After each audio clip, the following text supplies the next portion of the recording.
जो मैं एक बार फिर खुशामदीद। और अब वो तनाज़ा जिसने मिडल ईस्ट को इस वक्त अपनी लपेट में ले रखा है, ईरान की जानिब से जिस तरह इसराइल को टारगेट किया गया, उस बारे में मुसद्दका इत्तलात नहीं है कि इसराइल के अंदर जानी और माली नुकसान कितना हुआ। मुतज़ाद दावे किए जा रहे हैं, जबकि दूसरी तरफ अमरीका ने यह पैगाम दिया है कि वो इसराइल के साथ खड़ा है। मीनवाइल इसराइल का ये कहना था कि अब वो रिस्पॉन्स के लिए वक्त और जगह का इंतखाब खुद करेगा। हम देख रहे हैं कि लेबनान में इसराइल की जानिब से कार्रवाइयां शुरू की जा चुकी हैं और वहां शहादतों की भी इत्तलात हैं। इसके अलावा शाम और इराक में भी मुख्तलिफ मकामात को निशाना बनाए जाने की इत्तलात है। लेकिन नजम सेठी साहब ने इस सूरत हाल के हवाले से जो प्रिडिक्ट किया था एक हफ्ता पहले जब ईरान की जानिब से अटैक किए गए थे, तो वो क्या था, क्या प्रिडिक्शन थी, और फिर आगे का हाल भी हम जानेंगे। ईरान को इन्वॉल्व करने में इन बिगर वॉर, वो तो इसराइल का ऑब्जेक्टिव काफ़ी अरसे से है कि किसी तरीके के साथ ईरान को उस लेवल पे प्रोवोकेशन की जाए कि वो एक्सक्यूज़ मिल जाए इसराइल को कि उसको अटैक करे, और स्पेशली न्यूक्लियर इंस्टॉलेशंस, जो कि अमेरिका का भी ऑब्जेक्टिव है कि न्यूक्लियर इंस्टॉलेशंस को नॉकआउट किया जाए।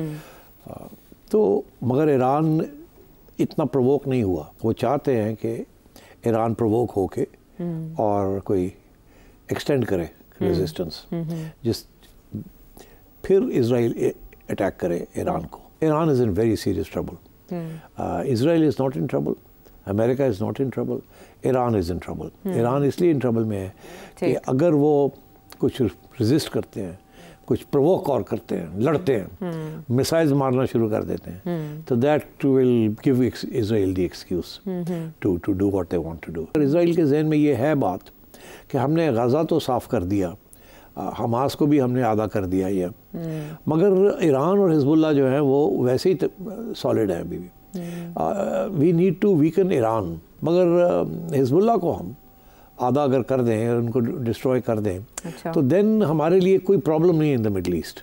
ईरान कम्प्लीटली आइसोलेट हो जाता है। फुल गाज़ा को, वो वेस्ट बैंक को, गाज़ा को क्लीन आउट करके उसको भी अब कॉलोनाइज करना चाह रहे हैं, और इसराइल के बॉर्डर्स को एक्सटेंड करना चाह रहे हैं। अब अगला बॉर्डर जो है नॉर्दर्न, वो जाके सदर्न लेबनान को मिलता है जी। तो वहाँ भी मेरा ख्याल है ये चाहेंगे कि अंदर घुस के तो एक एरिया जो है लेबनान का वो भी ऑक्यूपाई कर लें, अच्छा, एज अ बफर जोन। अच्छा सेठ साहब, जैसे आपने जुनूबी लबनान का तस्करा किया, जुनूबी लबनान में जो सोर्सेज हैं, डिफरेंट इसराइली फोर्सेस के सोर्सेज हैं, उन्होंने स्काई न्यूज को ये बताया कि ओदेसिया एक कस्बा है जुनूबी लबनान में, जहां ग्राउंड ऑफेंसिव की कोशिश इसराइली फोर्सेस की तरफ से की गई, तो रेजिस्ट उसको हिजबुल्लाह ने किया, एग्जैक्टली जैसे आप हमें बता रहे थे। अब नेक्स्ट आप क्या देख रहे हैं? तीसरी जंग अजीम की दस्तक पूरी दुनिया समझ रही है कि अब सुनाई दे रही है, और यह एक ऐसी जंग होगी जो मुख्तलिफ खितों को अपनी लपेट में ले सकती है। इसमें रशिया और चाइना पूछ सकते हैं, अमेरिका पाकिस्तान पे दबाव डाल सकता है कि आप हमारे साथ हैं या हमारे खिलाफ। क्या समझते हैं आप, क्या अब इसराइल का जवाब कैसा होगा, नपातुला, या वाकई वो बहुत हार्ड आएगा इस इंतकाम की आड़ में? देखिए, मैं समझता हूँ कि बड़ा हार्ड रिस्पॉन्स आएगा, नंबर वन। नंबर दो, कि आपने देखा कि ममालिक सारे, उनका बयान आ गया है कि अरे हम तो न्यूट्रल रहना चाहते हैं। तो उससे बड़ा क्लियर हो गई बात कि ईरान आइसोलेट हो जाएगा और इसराइल के पीछे वेस्टर्न पावर्स हैं, स्पेशली द यूनाइटेड स्टेट्स। ये जो यूनाइटेड स्टेट्स वाले कह रहे हैं ना जी, हम तो कहते हैं कि न्यूक्लियर इंस्टॉलेशंस को मत अटैक करें आप, नॉनसेंस। ये बोल्टन जैसे वहां लोग हैं और बड़े लोग हैं हार्ड लाइनर्स अमेरिका में, जो कहते हैं मौका अच्छा आ रहा है, अगर करना ही है तो करो इसको, नॉकआउट द न्यूक्लियर। देखिए, आज अगर ईरान के पास न्यूक्लियर वेपन्स होते तो आपका ख्याल है इसराइल ने ये कुछ करना था? सवाल ही पैदा नहीं होता।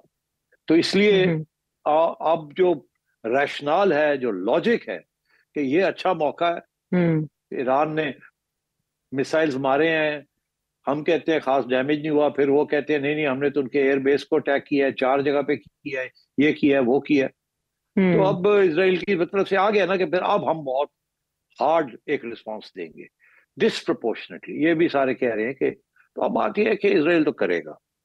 वो देखिए, मैंने आपसे पहले कहा था, जिस मुल्क ने 50,000 लोग मार दिए हैं, अब वो रुकेगा नहीं यहाँ। अब वो पूरा अपना मकसद जो है ना वो पूरा करेगा। उधर नेतन्याहू जो है उसके खिलाफ वोट ऑफ नो कॉन्फिडेंस तैयार बैठा है, और वो जितनी देर तक जंग चलेगी, और अगर वो जंग में ऐसी जीत खाता है तो वो तो फिर प्राइम मिनिस्टर रह जाएगा ना, उसको कौन रिमूव करेगा? तो उसके जाती इंटरेस्ट भी, पार्टी पॉलिटिकल इंटरेस्ट भी, और इसराइल स्टेट के पॉलिटिकल स्ट्रेटेजिक इंटरेस्ट भी सारे इस वक्त इकट्ठे हो गए हैं अंडर वन अम्ब्रेला। तो that is why I said कि शॉर्ट टर्म में it's Iran that is in trouble. अब ईरान को के ऊपर अटैक आएगी, पहले तो मैं समझता हूँ कि हिजबुल्लाह के ऊपर वो करेंगे, और मेरा ख्याल है ईरान को और प्रोवोक करेंगे। ईरान को पूरी प्रोवोकेशन नहीं हुई, और प्रोवोक करेंगे, मगर वो एक आखिरी स्टेज होगी। एंड यू नो, हो सकता है उन्होंने कोई असैसिनेशंस भी प्लान किए हों ईरान के अंदर, और असैसिनेशंस, बिकॉज देखिए अब ये क्लियर होगी ना बात कि इसराइल ने इन्फिल्ट्रेट कर लिया है ईरान के अंदर, जो ईरान की नेशनल सिक्योरिटी इंस्टीट्यूशंस हैं उनको इन्फिल्ट्रेट किया हुआ है। अब अभी एक्स प्रेसिडेंट अहमद साहब का बयान आया है कि जी इसराइल ने हमारी इंटेलिजेंस एजेंसीज आई.ई. ईरान की इंटेलिजेंस एजेंसीज को इन्फिल्ट्रेट किया हुआ है।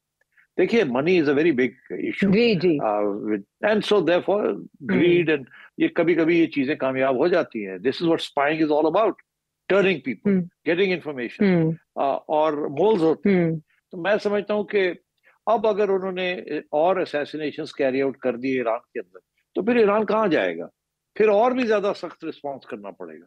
तो जितना रिस्पॉन्स ईरान करता है to a provocation by Israel, Israel को मौका मिल जाता है to do a harder response. तो ये मामला उस तरफ चल रहा है।